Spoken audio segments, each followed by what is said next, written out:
I'm Macy Egland. Our year-long investigative series looking at Long Island's dangerous roads continues today with a look at how hit-and-run crashes are devastating Long Island families.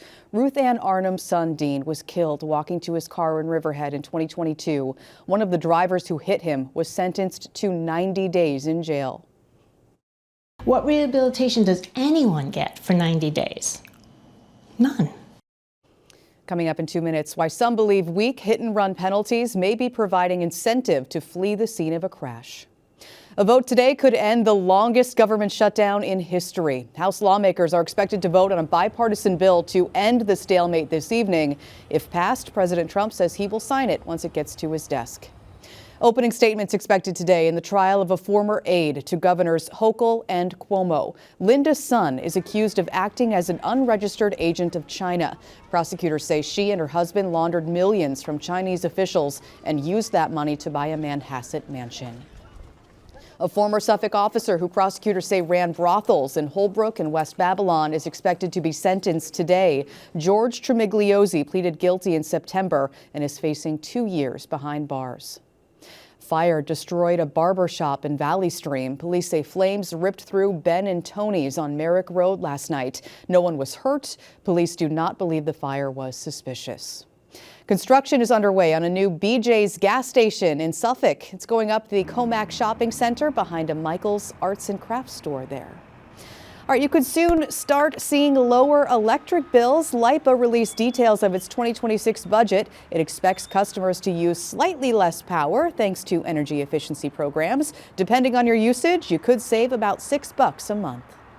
A spectacular sight in the sky over the island last night. Did you see it? Our photographer Steve Fost shot these gorgeous photos of the northern lights in Patchogue. Beautiful.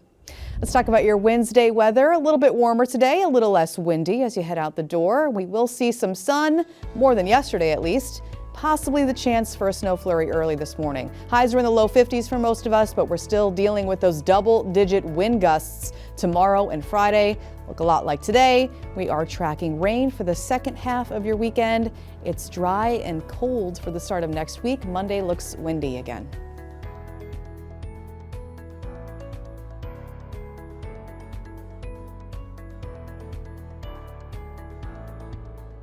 Long Island weather is brought to you by PTRC.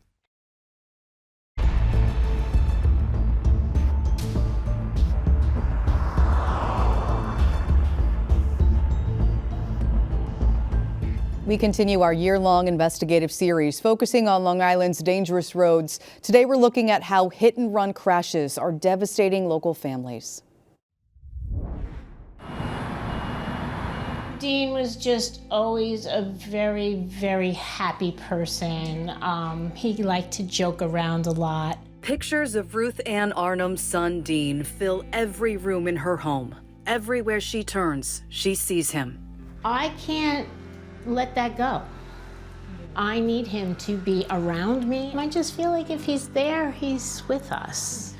His bedroom, untouched, down to his laundry basket, garbage can, and the water in his water bottle.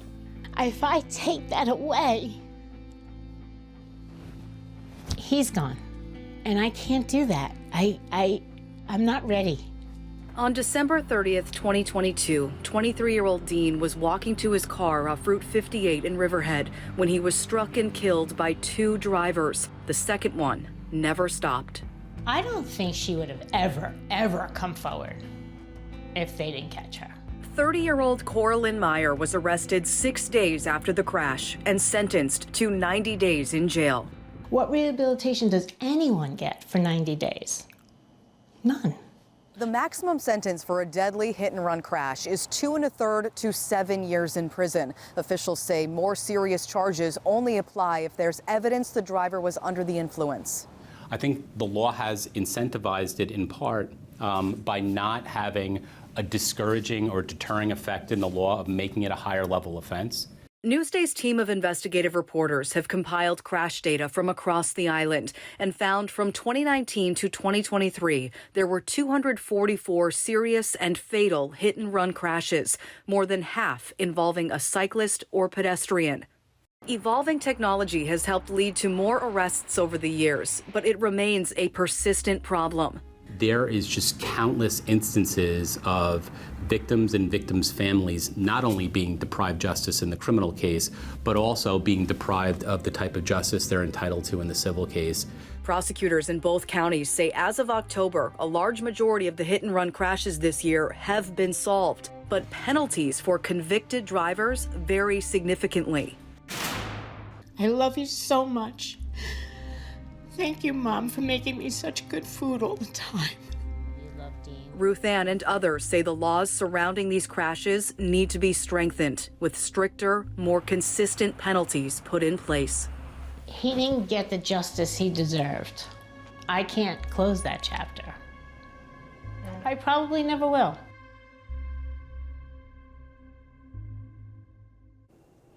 You can read more about our dangerous roads investigation on Newsday.com. Click Get More below that Newsday TV video box.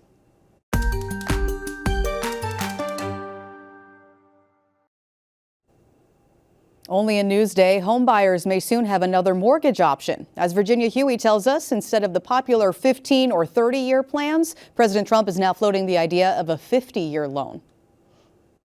$800,000 home, I mean, that's tough for anyone to, afford. Raphael Gordon and many other Long Islanders say sky-high home prices make the American dream virtually impossible, especially for first-time home buyers. Now, President Trump has proposed creating 50-year mortgages to address the housing affordability crisis. The goal of a longer mortgage plan is to lower monthly payments. It's going to make everything more affordable. Real estate broker Brian Karp says Trump's proposal would help. We need to be able to get young buyers into homes. And unless we're going to be bringing prices down, or unless you're bringing interest rates back to 2, 3, 4%, this is the next greatest thing. But mortgage broker Larry Matarazzo says the drawback for homebuyers is they would end up paying far more in interest over time. The reality is they will very likely be offered something that's 0.5% or 0.75% higher than what they'd be paying on a 30-year loan. If I'm giving somebody 50 years to pay back a mortgage and I'm charging them a significantly higher interest rate, the net benefit is not going to be there. Long Islanders Newsday spoke with aren't sold on Trump's proposal. Part of the middle class being able to acquire any kind of money is the equity in their home. You're going to be 70 years old and still paying off your home? That's ridiculous. And the White House has not explained how it would get around the Dodd-Frank Act, a financial regulation law which limits qualified mortgages to 30 years. Reporting for Newsday TV, I'm Virginia Huey. Read more about the president's plan on Newsday.com. Click Get More below the Newsday TV video box.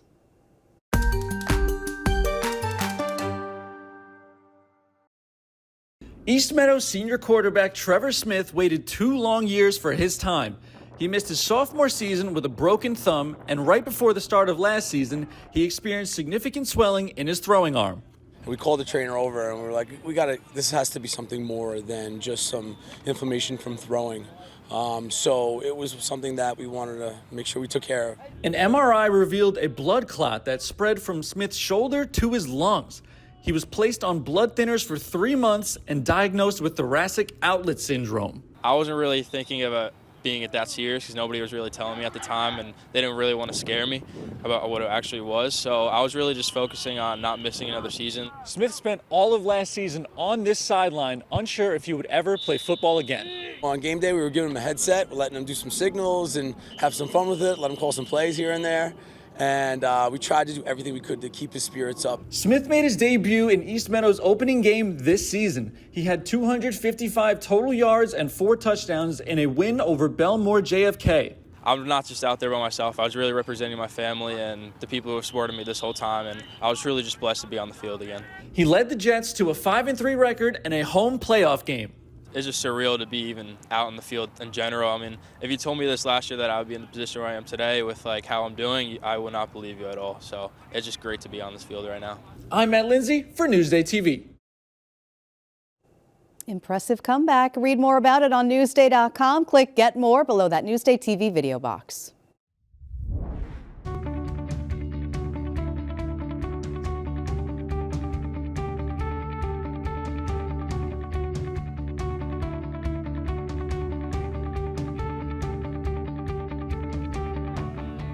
See more on these stories on Newsday.com and watch us streaming anytime on Local Now, YouTube, and all of the other streaming services you see here. I'm Macy Egland. We've got more local news coming up.